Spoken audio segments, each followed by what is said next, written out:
Well, you taught school, so Yeah. I don't usually go to bed till around 3. Oh. Yeah, my wife used to say when we first met, I'd sleep until noon and stay up until 3 or 4 o'clock. Mm-hmm. So now I get up early in her, so I kind of wake her up. Well, that's good. Gordon Park slept till 12 too. Don't dare call him till after 12. And he worked, so I was like, I'm just being a Gordon Parks here. Oh, okay. I don't feel guilty.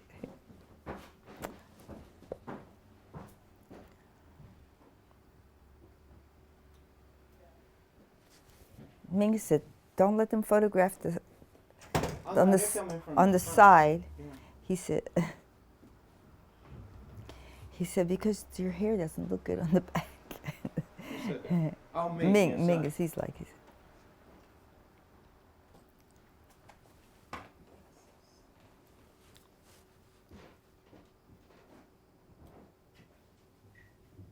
Does that kind of stay by itself?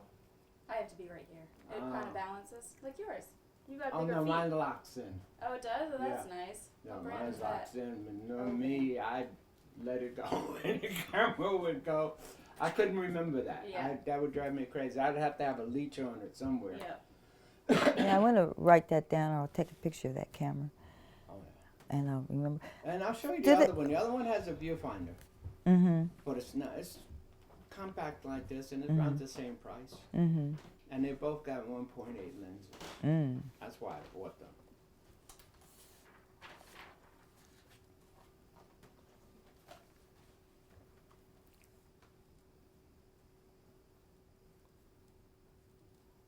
So what happens, I shoot a lot of concerts, Mhm. so I have to keep along, for if it's a 10-minute tune, I have to stay still for 10 minutes. So that's why I bought That's the nice. biggest feet I could, Yeah. and, Cecil Taylor passed yeah. yesterday. Yeah, he's been sick though. Would you rather have a non-swivel chair? Does it feel like... No, I like like to it? move. Okay. I'm a dancer, so I basically don't.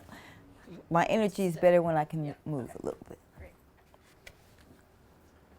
You sure this side lighting looks good?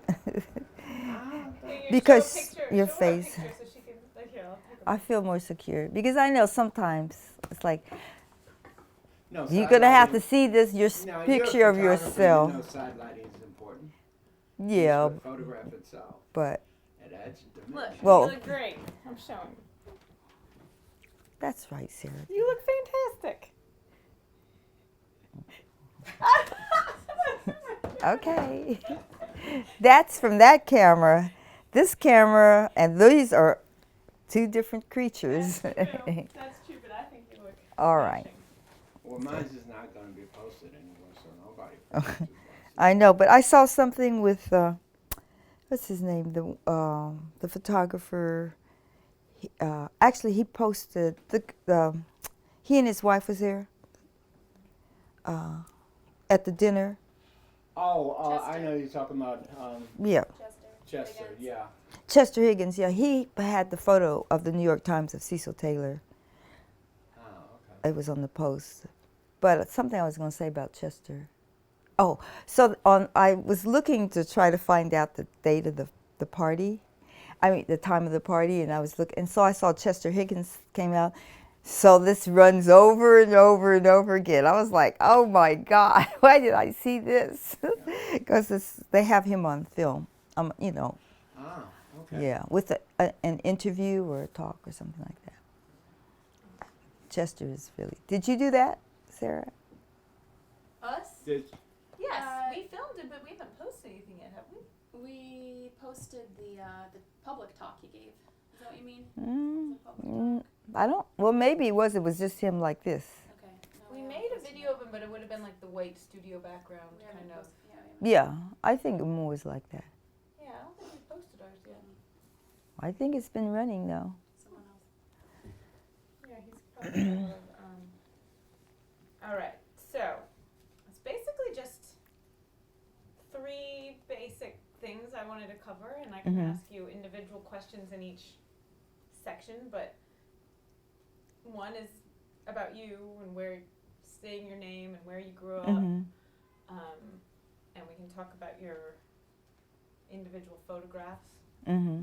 The other is your memories of Kamoinge Mm-hmm. and what you remember from those early years and joining and all of those things. And then connected to that, and it'll probably flow throughout, would be your memories of Lou Draper. Mm-hmm. And I want to make sure I'm writing down a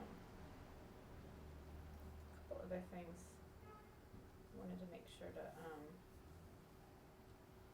Okay, so I think you can just begin by introducing yourself, your name, and then tell us a little bit about where you grew up and. Yeah, that'd be great. Okay. Where should I look? Is there any Look specific at place? Sarah. Okay. My name is Ming Smith, and I was born in Detroit, Michigan. And when I was 5 years old, my grandmother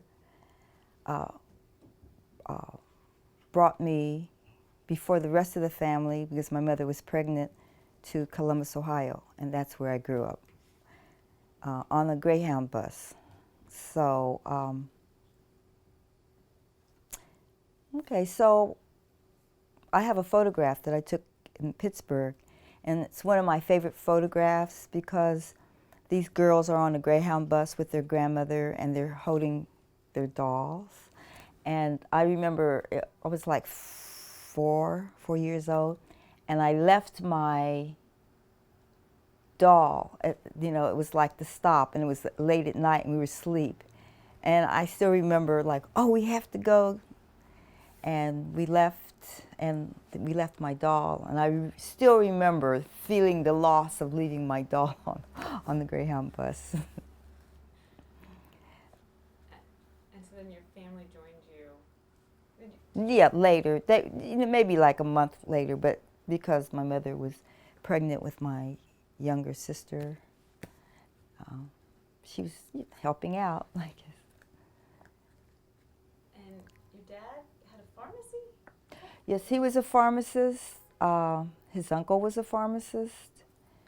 My father also was a photographer. He was really an artist, and he wanted to be an artist. His mother said, don't be an artist. You could never afford to feed your family. He graduated from Ohio State. The entire family graduated from Ohio State, his brothers and sisters. And that was a big deal. It was a big deal. And there was a book that you remembered that you got. Was it from the... Oh, yeah, I forgot about that. I should have brought the book. Got a picture. Do you remember the title of it? Toby. It was Toby. So my father worked for Tyler Drugs, and the owner, Dr. Tyler, they called all pharmacists doctors then because they could prescribe things over the counter, and they would make them up. But he was going to take me to his farm, and that day it rained, and so he gave me this book, and it was a book called Toby, and it was a young black child, hardbound book, all black and white, and he lived on a farm, so he had photographs of, the life on the farm. I lost that book, and in my moving, and so I think 2 years ago, for some reason I was like, let me see if I could find this book, and I couldn't even, because there wasn't an author they didn't have the author in the book, at least I couldn't remember it. I don't remember seeing it because I kept it with me till I was around at least 45, and then somewhere between the move from California to New York, I lost it. But the photographer, I wonder was that Virginia or North Carolina, but he did this book. I found the research, I found the book online. I actually ordered the book, and I have one signed copy and some others. But he did the book because this little boy said, said, well, there's no pictures of me. I never see photos of me. And that's why he did the book. I mean, years later, I think the photographer had died, but the family, they had a reunion, and this little boy was grown up, and they were at the reunion with the family, a lot of the family. But this was like at least 40 years later. And I was researching, and I found that out in this book. If I hadn't lost it, I would have never known. So what did those images mean for you? Why was that book so important that you moved it with you? First of all, Dr. Tyler gave it to me. He was a very loving man. He was, a father figure, not only for me, but my father, and because his uncle, they looked very similar, and they all, my father worked for 2 other pharmacists. There was still Jim Crow then, so pharmacies were, they were in the black community, and, they would have stories. They would tell each other stories. They would all day long through the business. And actually, my father invited me to this drugstore, and he wanted me to go to meet Pierre. And so my father was very strict. It wasn't to meet like a boyfriend, but he did ham bone. And so that's the first time I experienced ham bone, or, part of the culture was at the drugstore. So, drugstores or pharmacists, there were storytelling places, like a bar or any places they told stories. But seeing a black image, I never thought about it. I never thought that it was unusual to see one, because I was but 5 years old when I saw that book, and it wasn't like, oh, this is a black image so I think I had another sensibility, even beginning photography.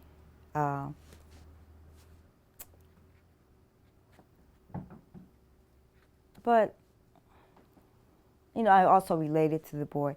But when I met Kamoinge, when I first was introduced to Kamoinge, that's the first time that I ever thought about images of ourselves, and how most of the photographs that we saw of ourselves were done by other folks, but not, people who were in that community, or black people.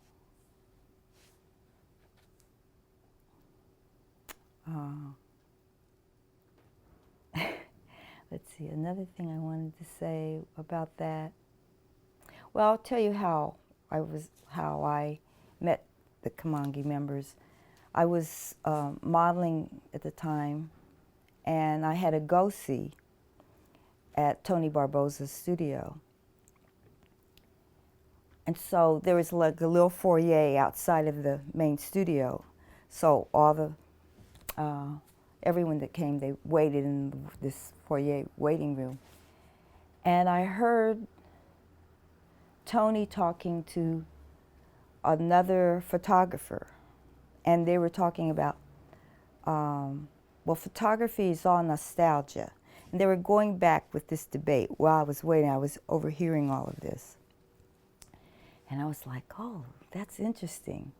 Because my father was a photographer, but the only thing I heard about photography and his cronies, that my uncle, they would once in a while come and they would go in the basement, and they always talk shop, like this camera and this light reading, I got better results with this, but it was never the artistic, I guess in a way it was, but it was more sharp. And it was like, it was always about the camera or the dark room or the technical aspect of it. But this was like more philosophical. And so I was interested in that. So afterwards, when I had my go-see, actually I had 2 pictures, because at the time models used to go around to different photographies. Someone would, the agent would send you and say, well, this person will do, if he likes the way you look, or he can use your image in his portfolio, he might photograph you.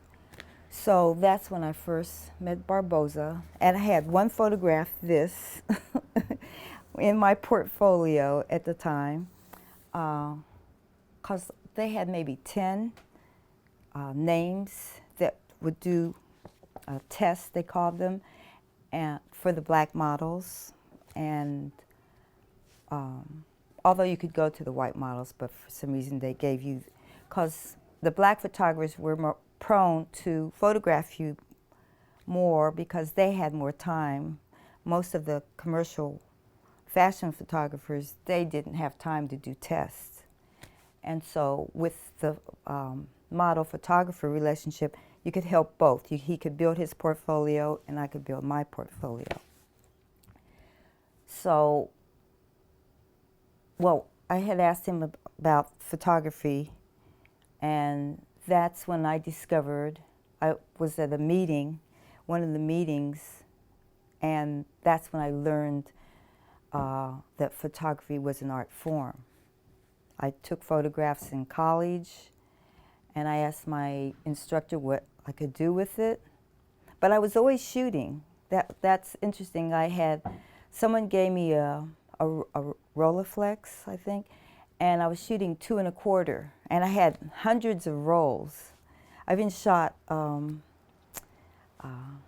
Muhammad Ali, and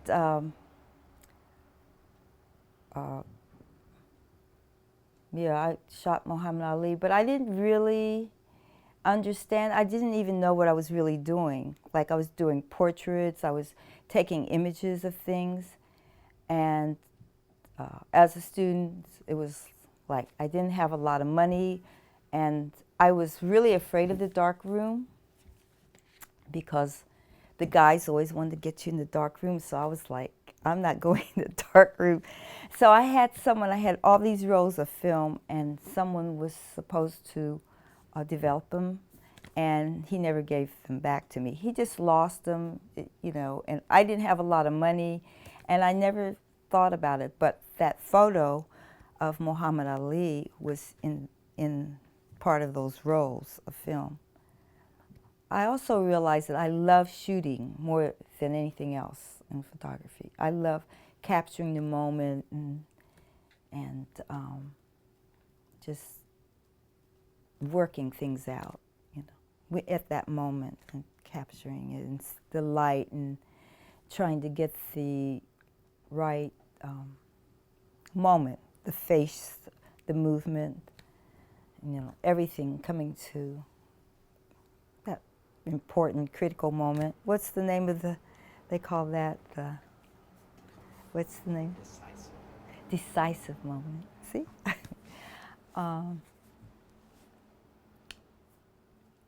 See.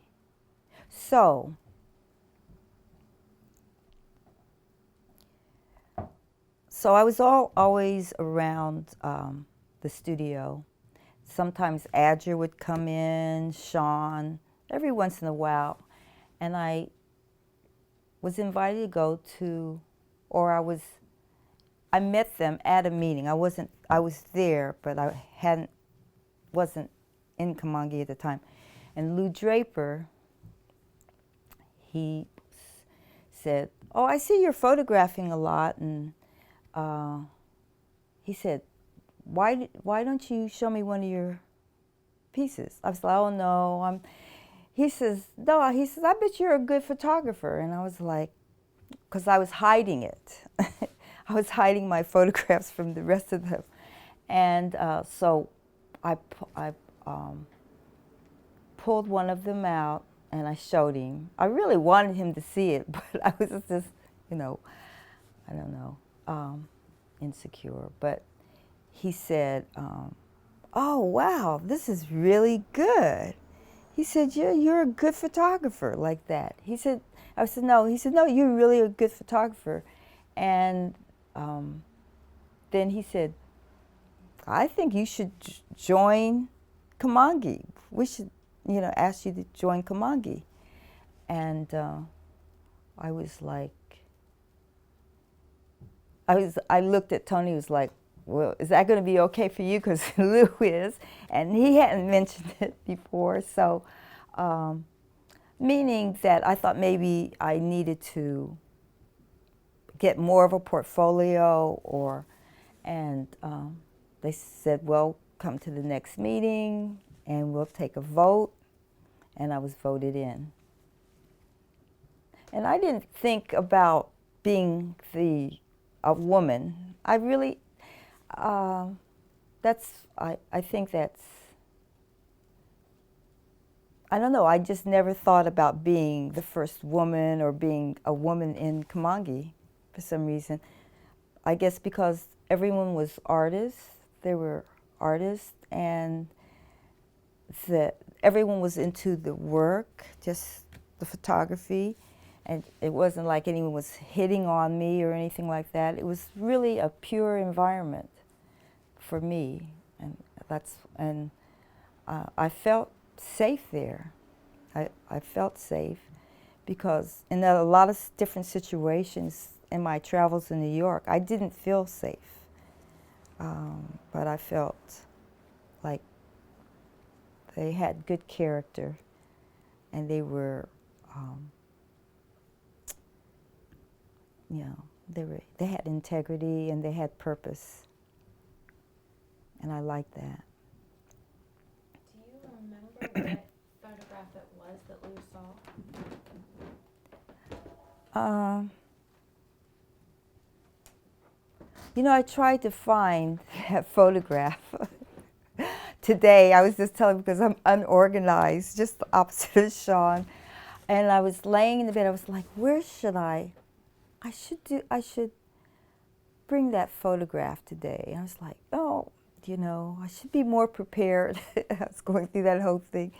And so I was thinking, I said, where should I begin to look? Maybe it's in the African American collection, or maybe it could be bio, you know. And I was like saying, now, because I've had different shows, a lot of different things and books, I was like, well, maybe I should have a box with just anything related to Kamoinge, because I have photographs of Lou Draper, and I have photographs of Sean, and I also have us shooting. I have some photographs of us shooting when some of the members who've passed were in the shots.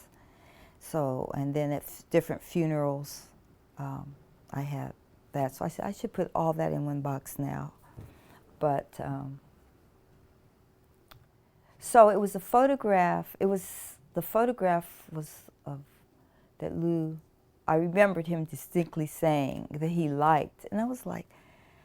But now that I know Lou and his work, because then I didn't really understand the different works of the different artists that were these two girls in Harlem, and they both had bags. They had gone shopping, or someone had given, and they were pulling it out. But there were two girls, maybe 9 years old, and they're pulling it out of the shop in front, you know, in front of a storefront, and they're like, oh wow, they're very excited.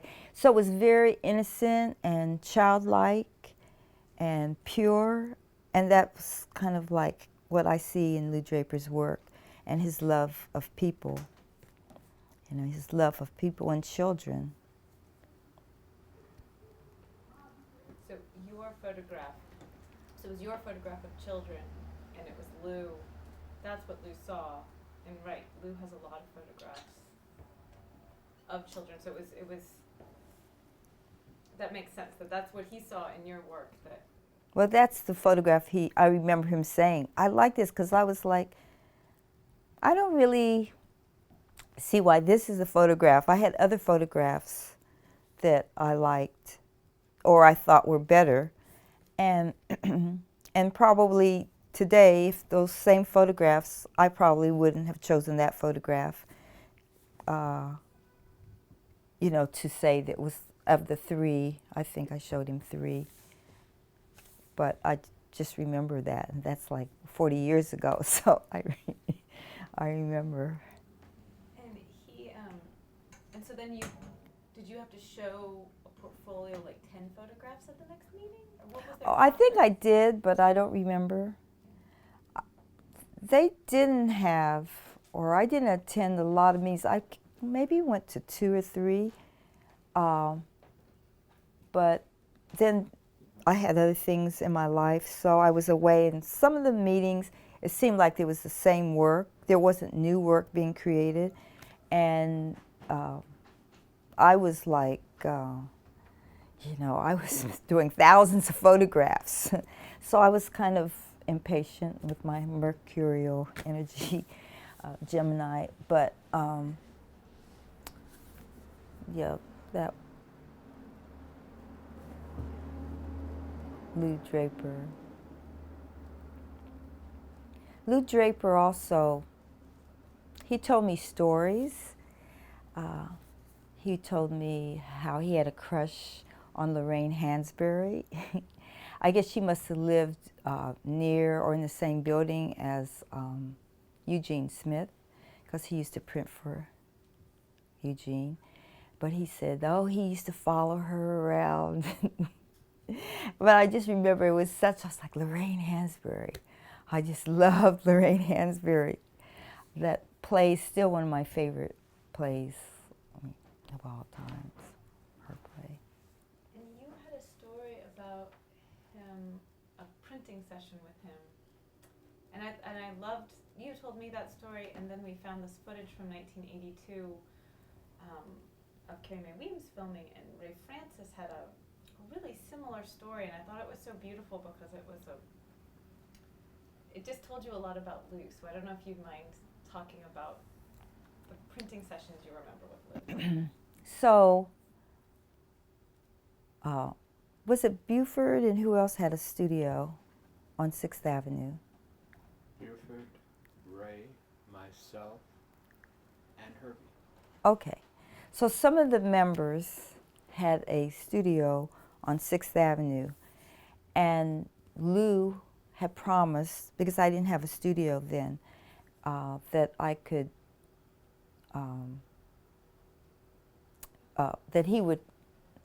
I could use the studio and he would help me print, and because I didn't have anything. And so he made a list of the things I needed to get to print. Like the paper, the lens holder, the chemicals, everything. And so the week before we were supposed to print, he had to cancel. So this was like maybe 3 weeks later, and it was finally like we had everything, we were going to print. I had these images that I wanted to have done. He was going to help me. And then I had everything, and he says, well, where's the lens holder? And I was like, oh, I didn't get one. I was like, oh, you mean we're not going to be able to work like that? And I was like really upset because, and I didn't have any more money, even though lens holder then was maybe like, what, $20 or something just to put the film in. And he said, I have an idea. And so he got these 2 pieces of cardboard, and he made a lens holder. And that was the beginning of those borders, the raggedy borders, because of that. So. Just describe for film, imagining somebody who doesn't know how it works, how that makes the raggedy edge. Is it a lens holder or a film holder? It was a negative holder. A she was negative, talking about. okay, yeah. Okay. Yeah. So what did I say? Let me just say something since we just broke this for Yeah. a minute. Yeah. That all of us had studios on 6th Avenue. So I had a studio, Buford had a studio, Ray Francis had a studio. Oh, I didn't know that. And Herb Robinson had a studio. We were all across the street from each other. Yeah. Which was Roy. Buford had Roy's old studio. Mm-hmm. Okay. Okay. See, I didn't even know that. I thought it was one studio because I knew later, and it was Buford's. I guess I'm not sure. Lou was I didn't know. Yeah, Lou was sharing a studio. Lou was sharing a North studio Light? with Northlight with Ray Francis and Danny Dawson, and there was another brother from California. What's the actor? Oh no, but that wasn't the studio. That wasn't him. Jules. No, not Jules. It was an actor. He's out in California acting Oh, now. right, him. I No. can't think of his name. Yeah. There was See- there was a four of them that shared a studio. I had my own studio. Buford had Roy's own studio, and Okay. Herb had his own studio, Okay. which was on the same floor that Danny and Ray and all of them were. So it must have been Northlight then, you're saying. That was Northlight. So it would have been Northlight's studio that Lou would have been using for It pictures. could have been Northlight, or it could have been Buford's studio. No, he told me it was Buford's. It was Oh, well, Buford's then I studio. think that was before the other three got Buford it. was first. Yeah, well, see, that was it. Yeah, Because Buford was first. I didn't have many dealings with Kamoinge. Like during that period of when you honored Vanderzee and the Smith brothers, Yeah, I was totally not around during that okay, period. BP stuff. So Buford was first, I was second, and we got, I think Herb was next, and then Ray and them came last. Mm-hmm. So I was really out of the loop then. It was just because I was dating my future husband, and I was just involved with that. I was going all over the world photographing and filming and everything, and I just kind of lost touch. And again, a lot of the Kamoinge members were into the technology, which is I need, but I was just not as interested because I had just taken off on my own journey in photography, basically. Don't you think so, Sean? That was probably what had happened, Okay, so we'll go back just to finish the negative holder. Okay, so Lou comes up with the negative holder solution, and then if you just talk about because it's a very distinct edge you have in your photographs, it'd be great to have you just describe that process. Okay, so because I didn't have the film holder, he got 2 pieces of cardboard, and he put them together, and then he cut a hole in here so the light could go through, because it just holds the film. And so, but these edges, before it would be like, because it was steel, they're like metallic. It's very straight edge, or you could have no edge, depending on it. So with the cardboard, it was kind of ragged. And that's how like the ragged edges started.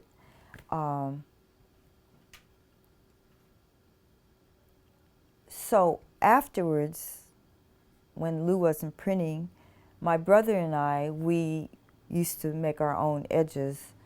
I liked it, and I was like, and then by then, a lot of other photographers had started. It's just, that's just the way artists are. Someone will start something, then all of a sudden, everyone is doing it. And actually, when I went to California and I had some prints done, I went to this neighborhood photography store, and they asked me, I went to get some, and they asked me, did I want no border, or a border, or sloppy border?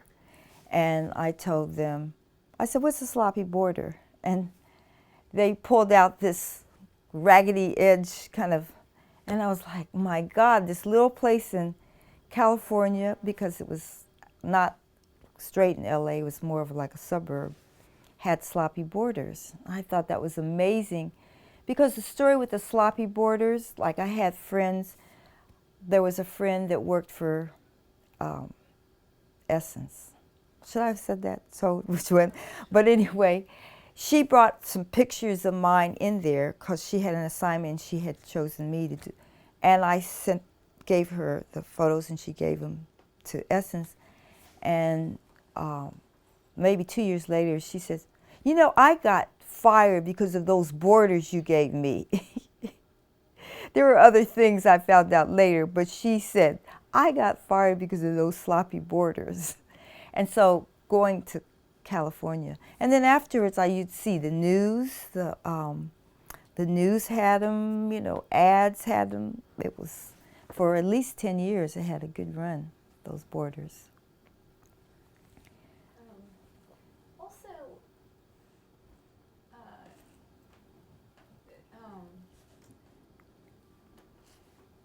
I sense a moment in Lou Draper's work when you and Tony and Lou seemed to really be in a conversation. Were there times, Tony remembered some of these, when you guys would walk, all three of you together and photograph? I remember maybe 5 of us walking together, Oh. but not so much 3, but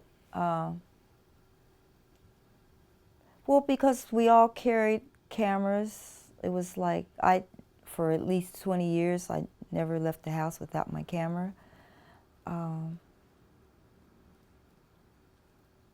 What was the question? Well, just remembering times of being out photographing where you might be together walking and making images. I mean, your own images, but you're out all kind of. Right.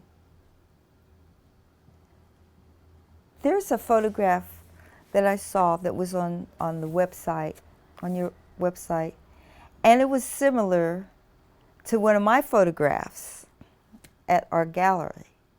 And I was like, we must have been on a group shoot there because it was a puddle on the ground. But I think everyone would be in their own zone, basically, I think. And because shooting is,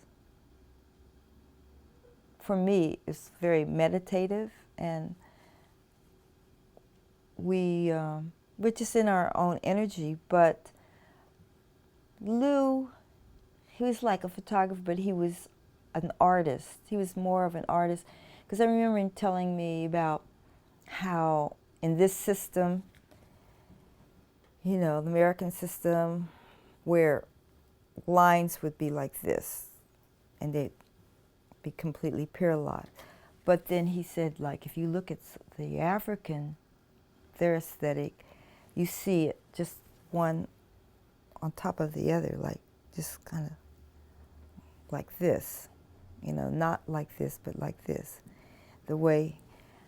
So there were just things like that, you know. We talked about the spiritualism, Kandinsky's, the spiritualism in art, and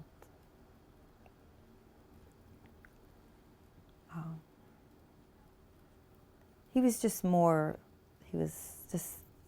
a unique, beautiful spirit, as I could say about Lou. He was a real artist, and he was a real giver, and he was a nurturer, and he loved people, and he gave, and everyone loved Lou, I think. Don't you think? Yeah, He one of the things that's important that all of us had printing sessions with Lou. I've noticed, I mean, it seems clear because. I had a printing session, so there's very few guys in the group that did not go to Lou. Lou was the master printer. You know, so we all had that experience. Mine was a little different, and that was the deal, because Lou was sort of a gypsy, so every time he gave a lesson was at a different place. So I got my lesson was when he was at Langston Hughes's building. He had the first floor in Langston Hughes's building, and we had a printer on the floor. So, you know, our printing session was done on our knees.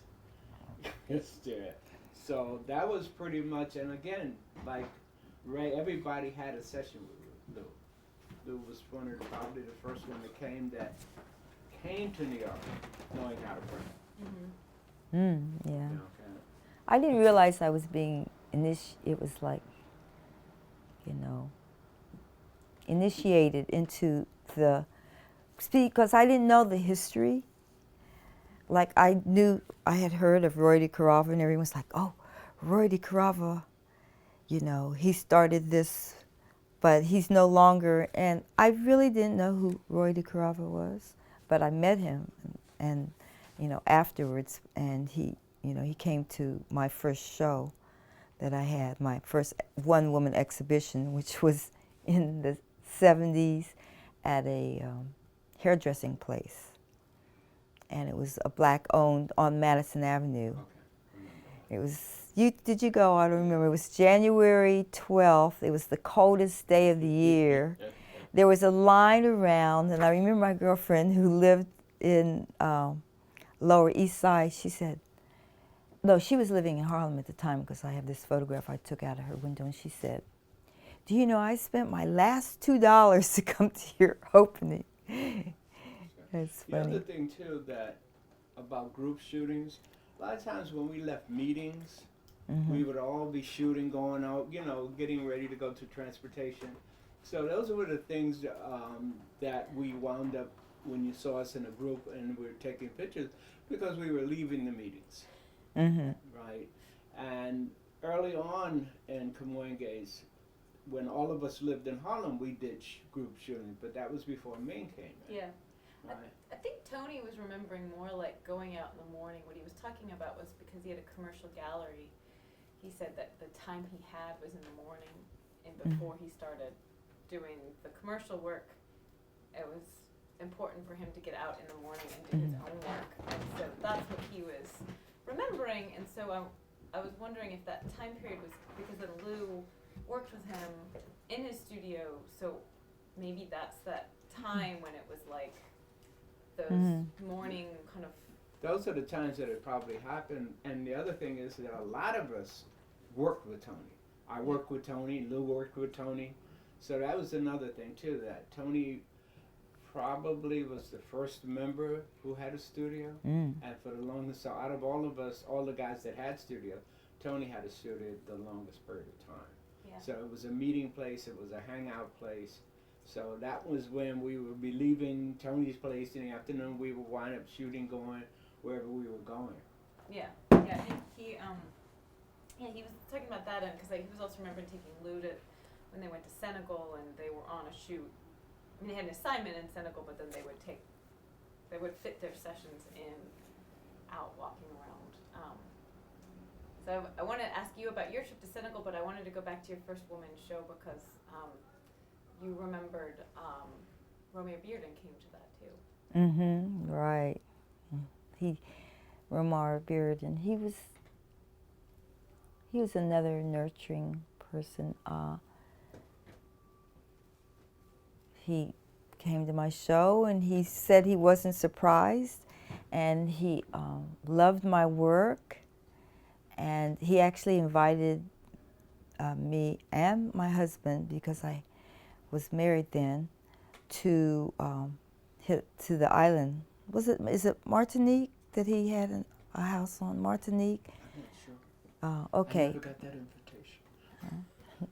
But he invited a few people, but to his place. But it's in all his bio where he lived part-time and stuff.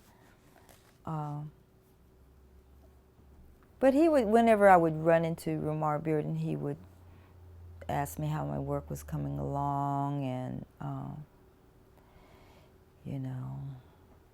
if I looked good or if I looked stressed or whatever. He was very fatherly, let's say.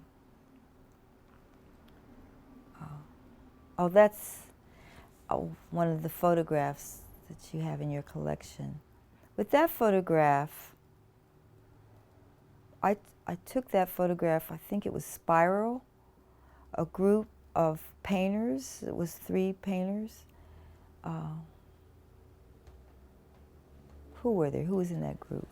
Norman Lewis. Norman Lewis. Romeo Bearden, and I'm blanking Ramar lives. Yeah, but anyway, that photograph, I was far away, and actually, yes. So, Norman Lewis and who was the other one? Did you say Norman Lewis? Okay, but so that photograph that I put together, that was like probably one of my first collages, and it was put together because I liked the photograph of Romar because I was trying not to get just a regular photograph of a regular standard portrait because he was always in thought, kind of like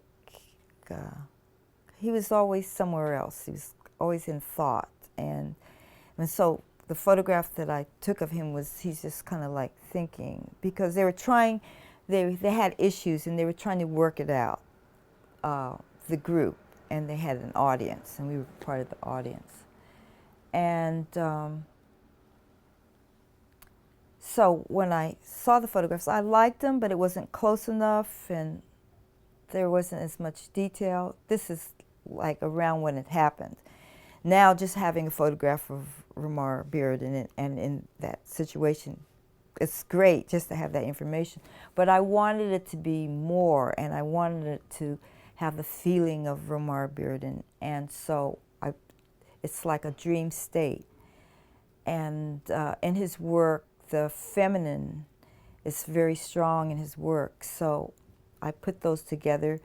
There's a woman that's in the middle that's she reminded me of the women in his family and his wife.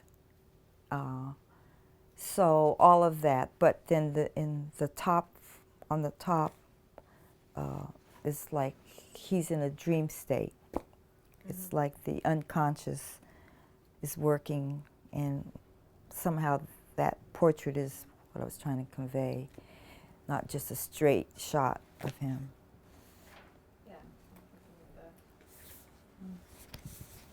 Let's see.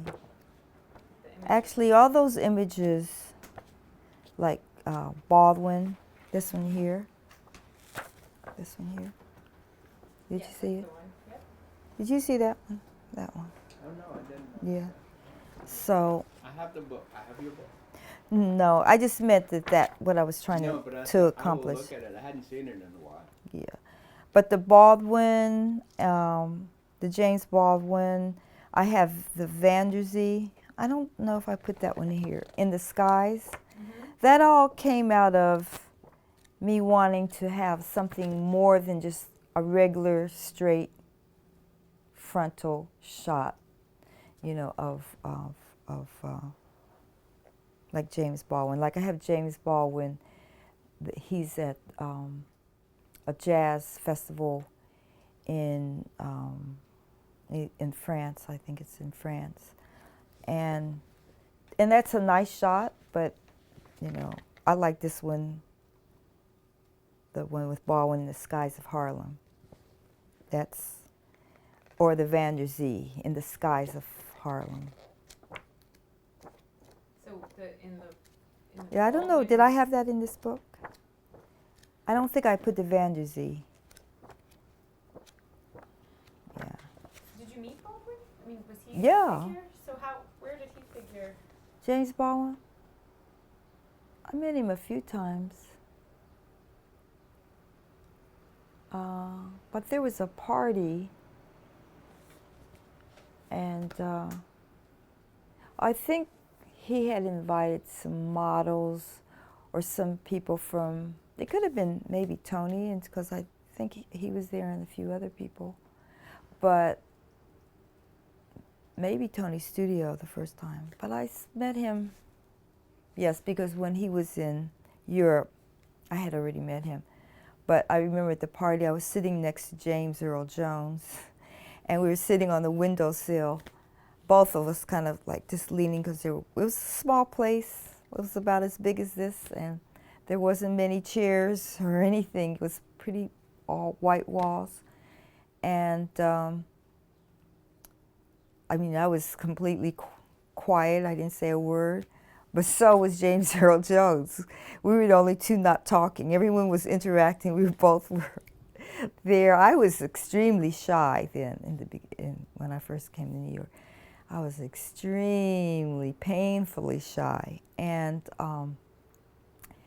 but when after like towards the end, they said that was James Earl Jones. I was like, wow, I didn't know, but he was so quiet. I would expect him to be, he was as quiet as I was. Maybe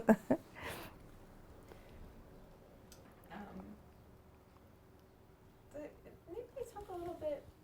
Well, first of all, before you came to New York, you went to school. Maybe just talk a little bit about that. About Chronologically. going to Howard? Yeah, like what did you study? I studied pre-med, microbiology with a minor in chemistry. I could have had much more fun if I hadn't studied that. But what did I want to say? Well, at the time,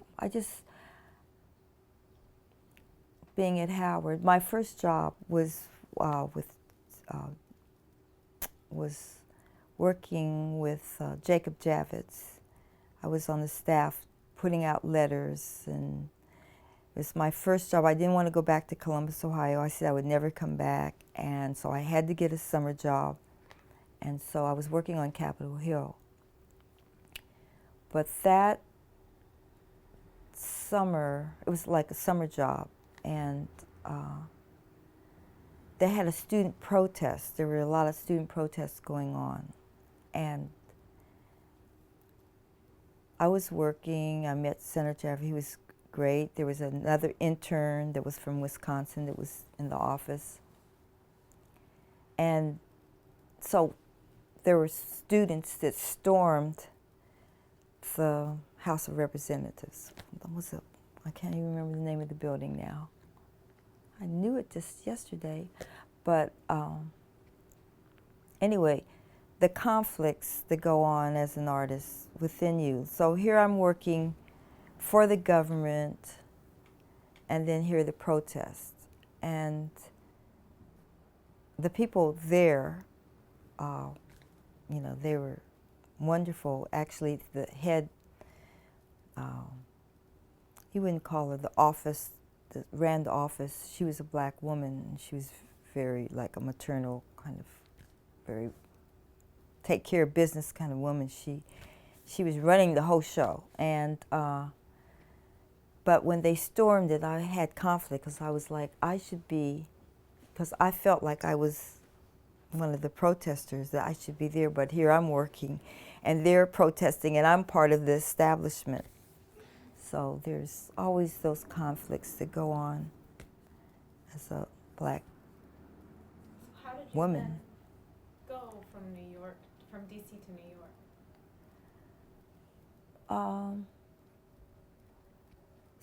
When my brother's girlfriend came to the house, and she told me that I should try modeling, and there was also dance there, and at the YWCA, and that really interested me. And she said that models made a lot of money, and so that was my incentive, because when I first came, I needed to get with an agency, and I was selected. And you came to New York for the modeling, and then just talk a little bit about dance, because dance is significant for you. Mm.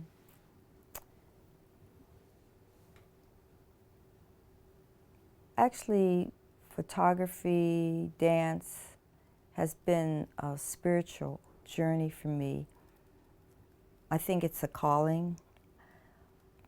So actually, I was at Barbosa Studio, and he asked me to go to the grocery store for him. And I was like, sure, I'll go. And I was new in New York, so. and it was like 2 blocks down on 6th Avenue. And so when I was going at 14th and 6th Avenue, I heard this drumming, and I was like, what is that? And for some reason, because there were so many things happening, I have pushed dance not as a forefront, because I was basically needing to have, like, you know, I had a young son. I had needed to, you know, have an income, and this is all news, and this is New York City, so I was basically in that kind of survival mode. And I had planned to go to the, you know, check out dance, but I needed to get other things in place first. And I heard this drumming, and so I ran up 4 flights of steps. It was in a very high building, and the steps were long. And I looked in, and it was Ned Williams. And Ned Williams was a dancer of Katherine Dunham. And so I was like, I'll stop. He was teaching, because he was playing the congos. And so there was a paper out there, and he stopped, I guess because of the student movement, and told me to come back, and the first class was on Saturday. So I was there on Saturday, and I haven't stopped dancing yet. I followed dancers, Dunham dancers all over the world. When I was with my husband traveling, if there was first thing I would say is, do they have a dance program? Where the dance program? Do they teach Dunham anywhere? Because a lot of the Dunham dancers, they went to live elsewhere so they could teach and make money. And so France welcomed them. And you know, Rome, and actually some of them were stranded over there. It was so. I met Tally Beatty. For years and years, I had friends. I studied, you know, with Alvin Ailey. I met all of those teachers. I went to the Dunham camp. All of the dance companies I met Alvin Ailey and Henry Latang, who taught, Savion, Gregory, Maurice Hines. He has more, just on and on. He did Black and Blue. He choreographed, but like, for example, Henry Latang, I would follow his studio around. So as far as black dance, pretty much, that was the beginning of me having this love affair with dance, and specifically black dance. Now I still study the Orishas, Cuban, Sabar, different forms of West African dance. It's a good story. So That's a whole story in itself. I have a whole life of dance. I've just been as passionate about dance as I have photography. And I think that's evident in your photographs, in that you developed an aesthetic, I think, when you were photographing. Let's talk about the Sun Ra photographs, that incorporates motion. Do you want to talk a little bit about the images you've made of jazz musicians?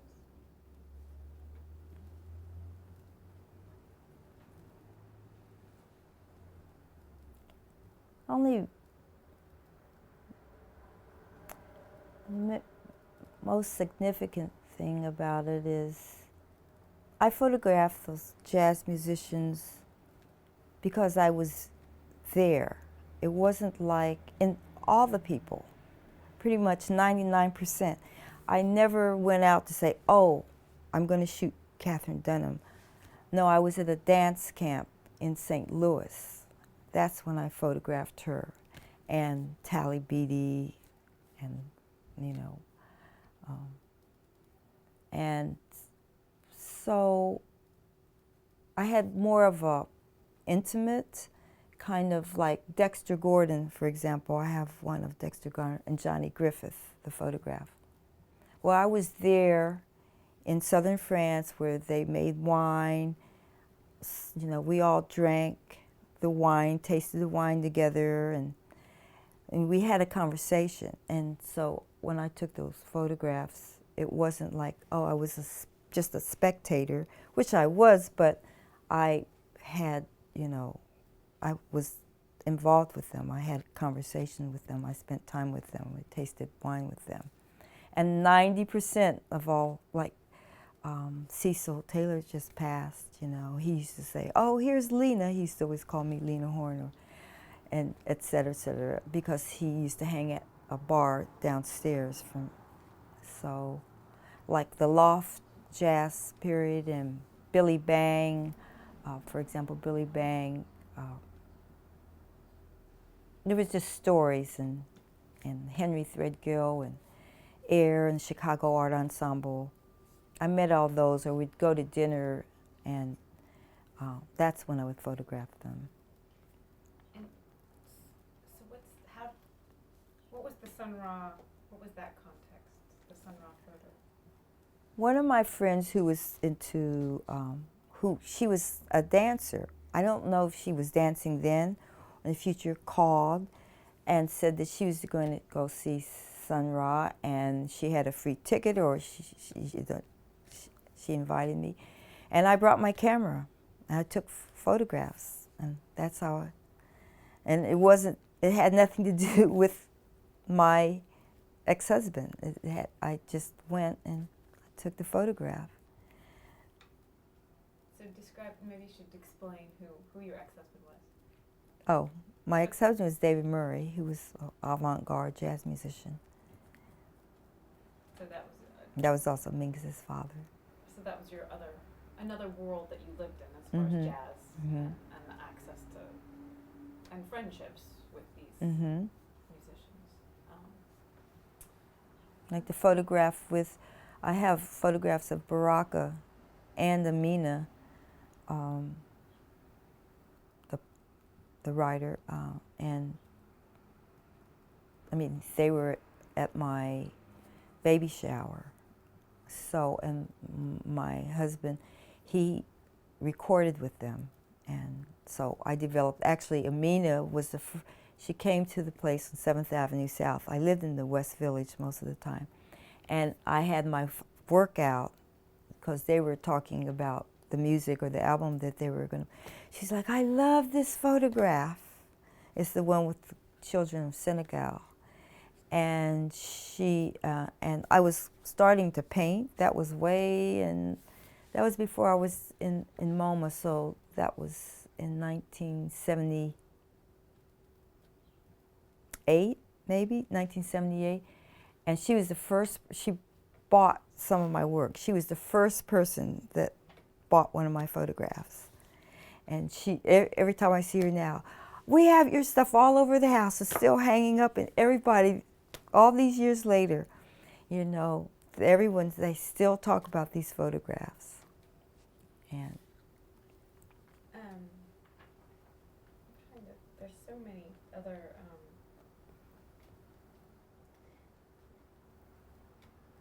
so maybe let's talk about some of the early picture in Columbus with the light coming through and the television and just the legs of a woman sitting there. The light is so incredible. Is that Columbus? I don't think that's Columbus. Okay.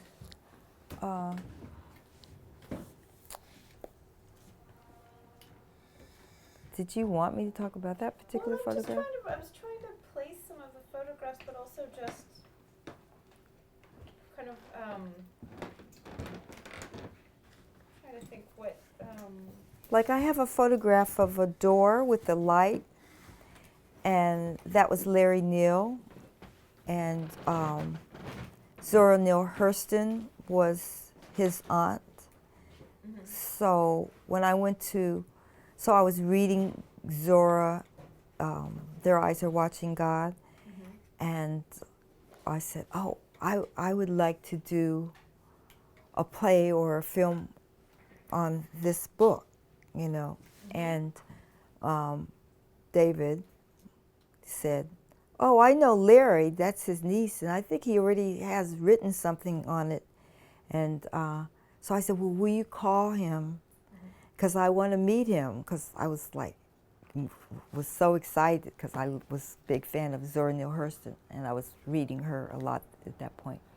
So I went, and so I have a photograph, and I met Larry Neal, which I found out later was very close friends with Baraka. And I photographed Larry Neal and the door with the light coming in, because light is one of the main things that, and you know, that's what I look for in my photographs, because I do everything with available lighting. I always use available lighting. And so one of your images now that we have, and that has been getting reproduced a lot, is America Seen Through Stars and Stripes. And in some versions you put paint on it, and the one we have doesn't have paint, but I thought maybe you could just talk a little bit about that image. I'm going to talk to you about the Sun Ra image, since it's going to be clipped. Because with the Sun Ra image, it's like he has an album called Space is the Place. So dealing with light, that's what inspired me to take those photographs, was the lighting and the way it played out on the film. So, knowing a little bit about Sun Ra, I wanted the feeling of Sun Ra and the music and his whole space is the place. And actually, Sun Ra now is one of the chief.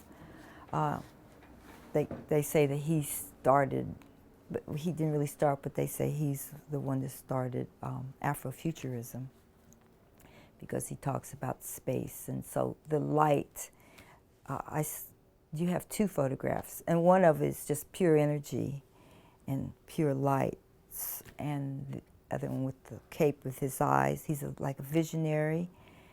So I was trying to capture, you know, the feeling of Sun Ra in those photographs. Okay. Actually, one of at the Paris Photo, it was chosen as one of the standouts there. What is the guy's name? He did a book, and I'm in the book with the Sun Ra image. What's the eccentric designer? He was the guest. Oh, how come I can't think of his name? He's the king of the fashion world, though. Okay. And if you look it up, you can see that he was the guest for the Paris Photo. So, okay, so so Stars and Stripes was 1976, which was the bicentennial year. And so I think it's a significant image, I think, that you made in 1976. So I don't know what it was as you were walking by that caught that, how you composed it, and and maybe also what it's come to mean in your body of work. Photographs have a life of their own, and they take you in different spaces, different places. And as the artist, I just kind of like give birth to it, and then it goes wherever. I can't, I don't usually talk about my work,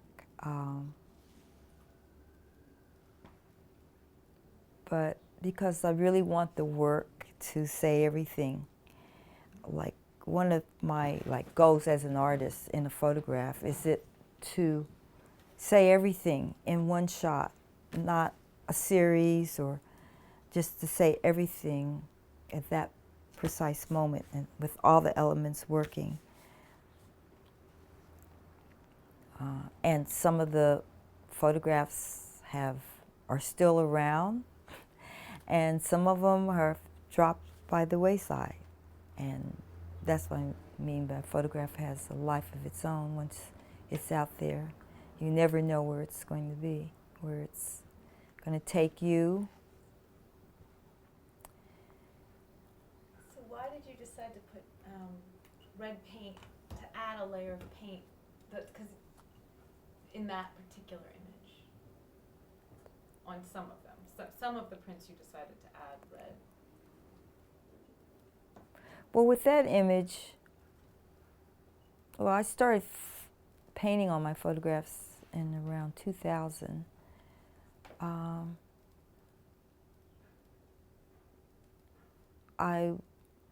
My Aunt Stella, I have a portrait of her, and she says, if you only knew what I've seen, right, as far as how black people have been treated, and she's, you know, she lived all during Jim Crow. She's been dead now, and what she saw and with her, what she said in her eyes. Because one thing about my family, they never talked about,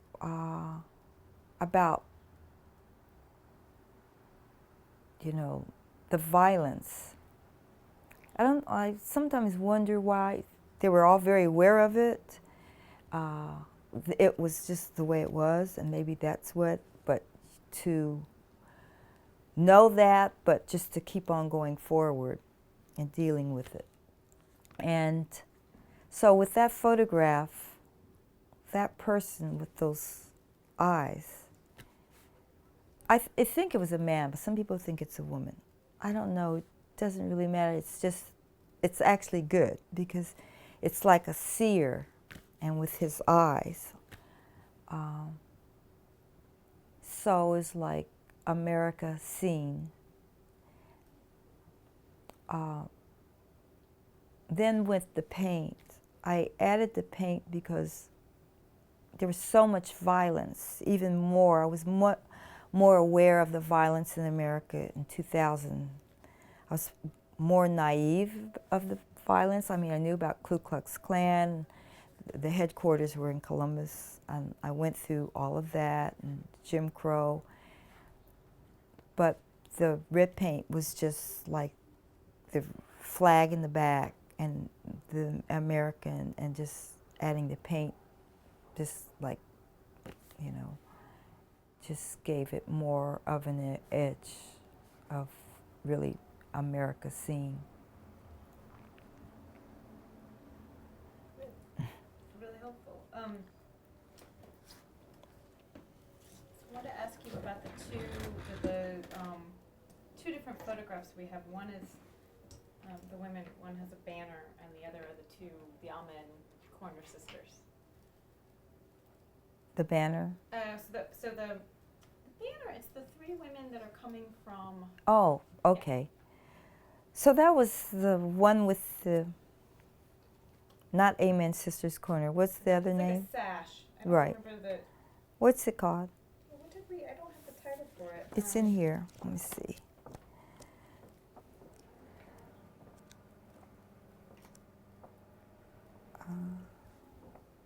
Oh, it's called. So these titles in this book, and it's titled by Albert Murray. The avenue uptown where you seldom see people going the opposite direction from a bass drum. And that's Albert Murray, who's a prolific writer and jazz. He's jazz, especially Duke Ellington. So this was taken in front of Graham Courts, where I used to live. And Amen Sisters was taken at 125th in front of the State Office building.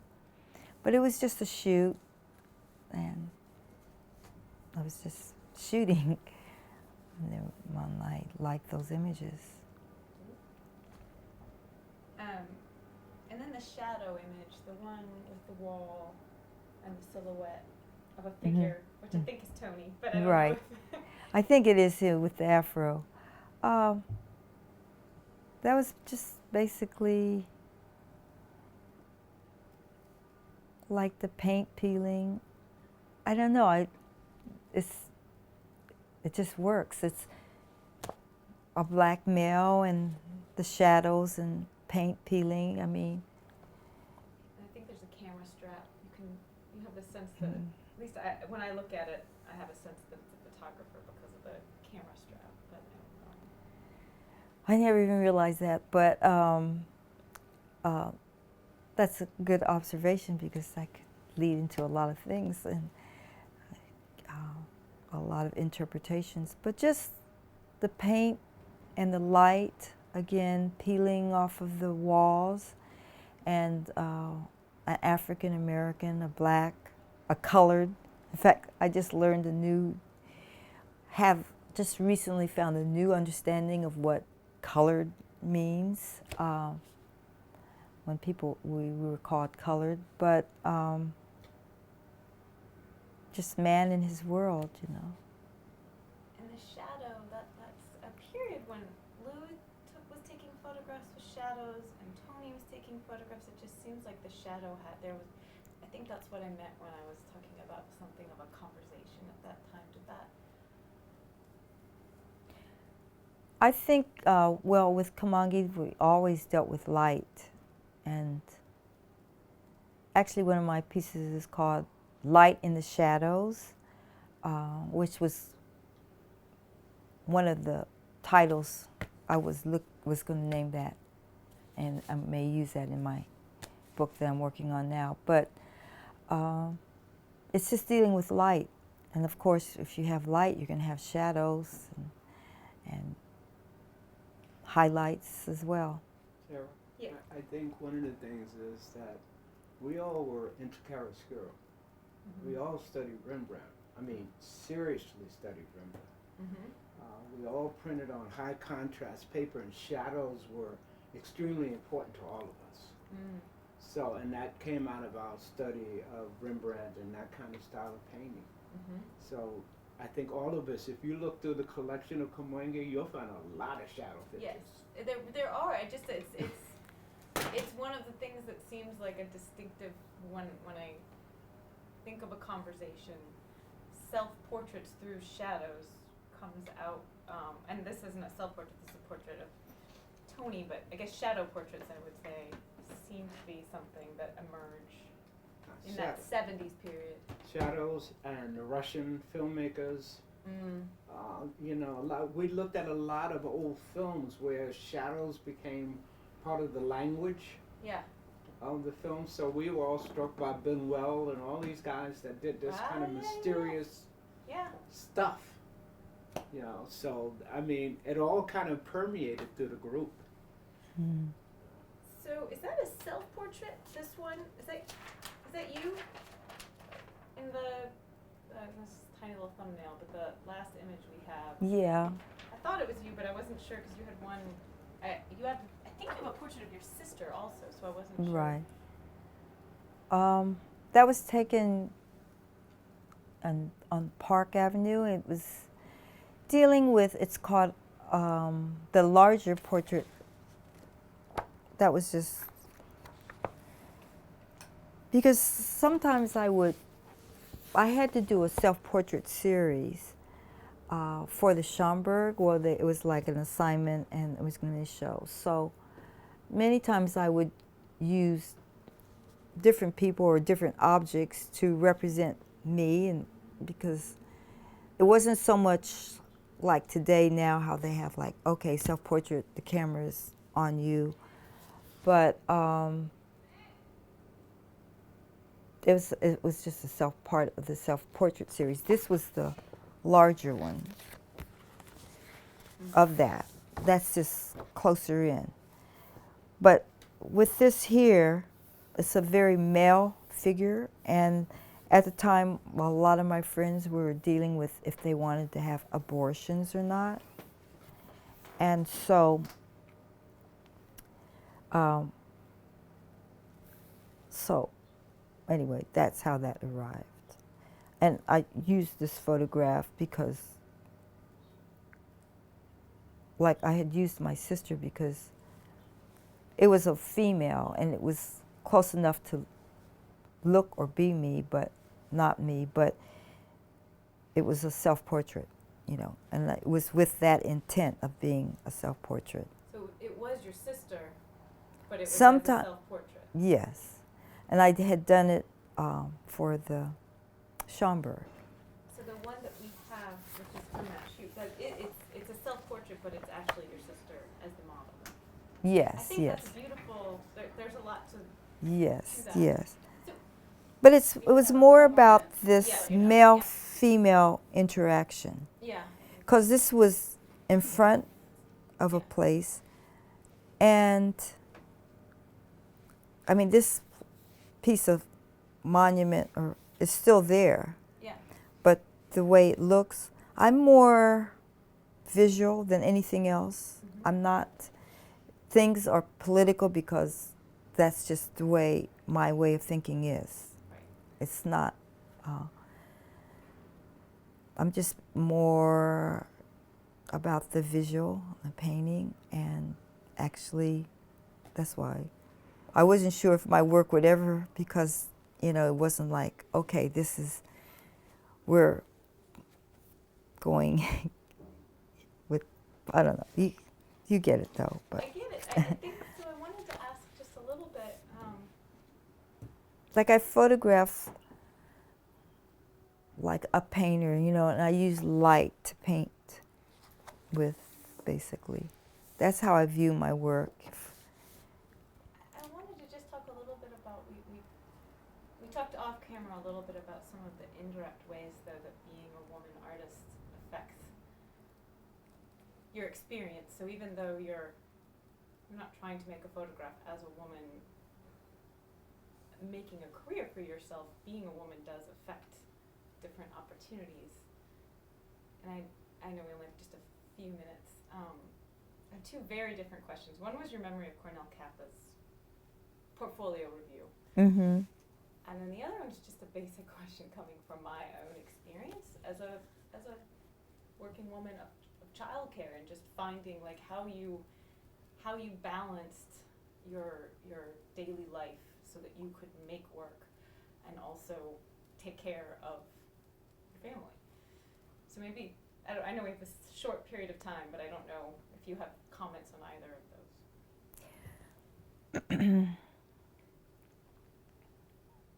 Well, I was brought up, my father was head of the household, and my mother was the farthest thing from being a feminist, okay? You know, she would fix dinner, she was conventional, and that's how the women were. Like my grandmother always had a huge Sunday dinner for my grandfather and the family after church. And so, as a woman, I had like put myself in a place where the man was the head of the household. And my mother was very much female. She cooked, she nurtured, she did everything else. So, being in New York, I didn't even deal with that. I mean, it's like, it was a given. It was like, I was a black woman. I didn't have a lot of money, you know. I had a child. I didn't deal with it at all. I knew it was there, just like when Cornell Kappa, I was telling the story about Cornell Kappa, you know, the Kamoinge had brought all their work to be reviewed. I'm not quite sure what it was for, but, and he, one at a time, he sat everyone down and we showed him a portfolio. And then when it came to my turn, I was like looking, because I had been in the very first show, they had mentioned me in the Times about that I want to get that review. They said that I had a spot of genius in me already. And it was my very first show that I had with Kamoinge. And maybe that was the only show, I'm not sure, in the beginning. But anyway, when I sat down for him, this big table with his secretary or young intern girl that was there. And, you know, he was full of life. He was, you know, he was like one of those actors with huge personalities. Oh, what's the name of my favorite, one of my favorite actors? That he was in Anna Magnani, the movie, but what was his name? But anyway, when he went to see my photograph, he was like, I showed him, he was like, oh, what a pretty girl, what a pretty girl. And I was like, okay, good. But, you know, but I was like, look at my photograph. He says, okay, next, like that, you know. And he never looked at my photograph. I was so disappointed. But especially then, as shy as I would never say anything, you know. So that was it. But I was going to say that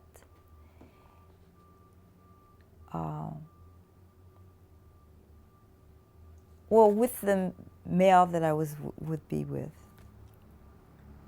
I always kind of did things, I slipped whatever my artistic or in between, because like running the household, like I photographed because I was on the road and I used my time. I didn't go on the road to photograph. I went on the road because I was married and he wanted me there. So I photographed because it was always secondary to whatever my husband was doing. You know, I fitted in. There's this one story. It'd be a good thing to just end it there. But we were in Japan, and we had been to Tokyo World. It's like a child's, there's a certain name. It's like Disneyland for children. It's in Japan. It was great. And we had a concert. He had a concert that day. So it was the end of the day. And the hotel was like from maybe not even as far as across the street from here. And so I was like, oh, it started to sprinkle, just a light rain, and I was like, oh, I want to take this photograph. I said, just hold on, let me just take this photograph. And my husband said, oh, no, I'm going in. I was like, can't you just wait for, a minute and, I just want to take this one photograph. The whole day was spent with his concert and then the Disneyland. I was exhausted, and so was he and stuff. And I was like, okay, just go, just go, and I'll just stay here and take this photograph. And I stopped and I took the photograph. It only took like maybe 3 minutes or so, but they had gone inside. And I was so happy that I had done that. But I was just saying, like, to, stop and take that moment was important that I did that, because I have like 2 of my most favorite photographs here in these 2 photographs. Like if these are like 2 of my, I feel were 2 of my greatest photographs, because I stopped and took the moment, regardless of this family, the husband, and that was just a lesson to me to do that, always do that, and not feel guilty because I was holding them up from going inside. The only question, okay. That's okay. You can name it. it. We haven't asked. It's beautiful that we've asked everybody, and we haven't exactly. It was what would you say Kamoinge meant for you, even though it was a short. The period you felt was most active, you said was short. What would you say it meant to you?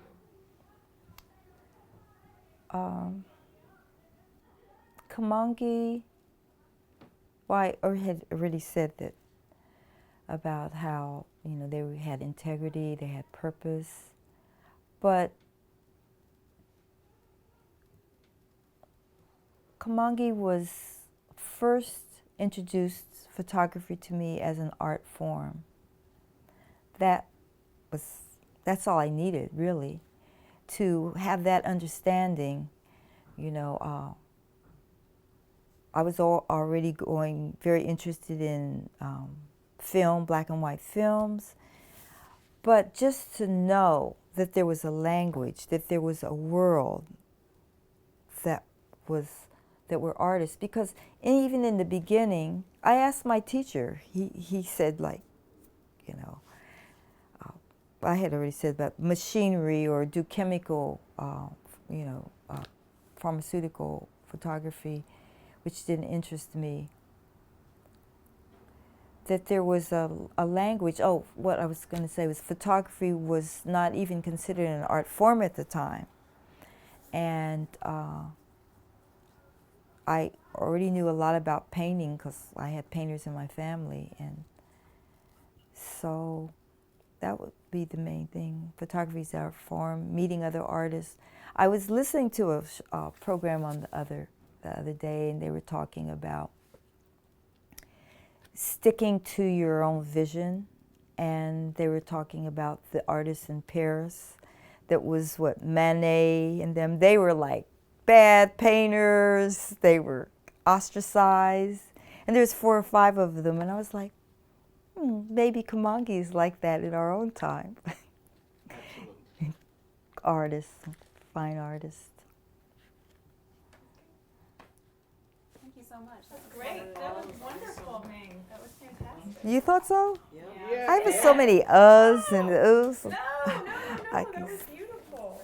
And Sean, I'm so glad to have you confirm Mind if I take a the portrait of you with your chiaroscuro book? and the Oh, Rembrandt no, connection yeah, with the shadows definitely.